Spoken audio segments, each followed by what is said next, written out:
Good morning student. यह है आपका पाठ 7 वट वृक्ष और तोता। वट वृक्ष जानते हैं आप? बरगद का पेड़ जिसकी लताएं, जिसकी जड़ें नीचे गिरी रहती हैं। जी, इस कहानी के माध्यम से यह बताया जा रहा है कि अक्सर मुसीबत के समय अपने भी साथ छोड़ जाते हैं, परंतु एक सच्चा व्यक्ति, एक सच्चा इंसान, एक सच्चा प्राणी, एक सच्चा पक्षी भी वही होता है जो हर स्थिति में आपका साथ दे। वैसे तो ये एक कविता है, आप इसे ध्यान से पढ़िए, पर आइए इस प्रसंग को हम आपको शब्दों में सुनाते हैं। एक बहुत ही विशाल वट वृक्ष था, चारों दिशाओं में उसकी डालियां फैली हुई थीं। उस पर शाम के समय पक्षियों के दल यानी समूह के समूह आ जाते, रात भर विश्राम करते और सुबह उड़ जाते। बहुत से पक्षियों ने तो वहां घर बना लिया था, अंडे देते थे जिनमें से चूजे निकलते। गर्मी, बारिश, वर्षा सब में वहां पक्षी सुखपूर्वक रहते थे। सारा दिन वो कहीं भी डोले, लेकिन रात को वो अपने पेड़ पर आ जाते थे, अपने आशियाने में आ जाते थे। उसके नीचे मयूर नाचते, उस पर कोयल गाती थी। वहाँ एक कोटर था। कोटर समझते हैं? कोटर कहते हैं पेड़ के तने में जो छेद बना हुआ होता है, जिसके अंदर अक्सर पक्षी अपना घर बना लेते हैं। वहाँ एक तोता रहता था। वो सुबह सुबह गीत गाया करता था, और वो गीत गाता था तो ये कहता था कि जो ये वट वृक्ष है वो उसकी पालक जननी यानी इस मातृभूमि से भी बड़ा है, और वो उनके लिए यानी वो अपने लिए कहता था, अपने आप को उस पेड़ की संतान बताता था और कहता था कि वह हमारे लिए आंधियों से भी लड़ जाता है।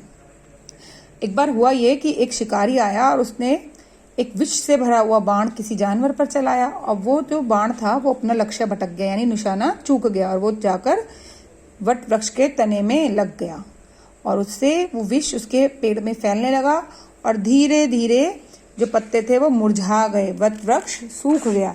और जब वो सूखा तो उस पर से सारे पक्षी एक एक करके उड़ गए और उन्होंने कहीं और घोंसला बना लिया।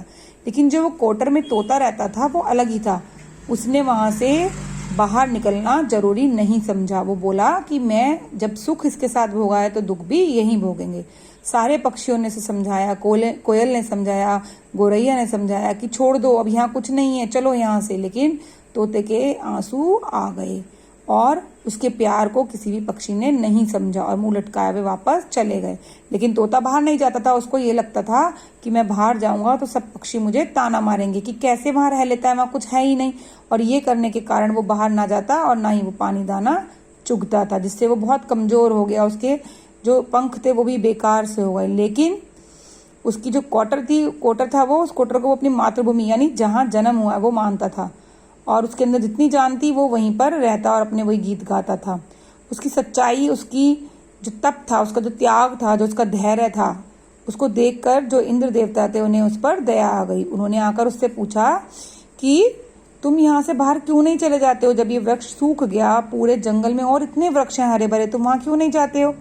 और तुम जीवित होकर भी मरे हुए अर्थात मृत के समान यहाँ पड़े रहते हो, सब कुछ छोड़कर। तो तोता बोला, मैंने यहाँ जन्म लिया है, इस वट वृक्ष के फल खाए हैं, इसने मेरी रक्षा की है, मुझे सम्मान दिया है, मैं इसे छोड़कर कहीं नहीं जाऊंगा, जीवन भर इसके साथ रहूंगा। जब इसके साथ सुख भोगे हैं तो इसके साथ दुख का भी भागीदार बनूंगा।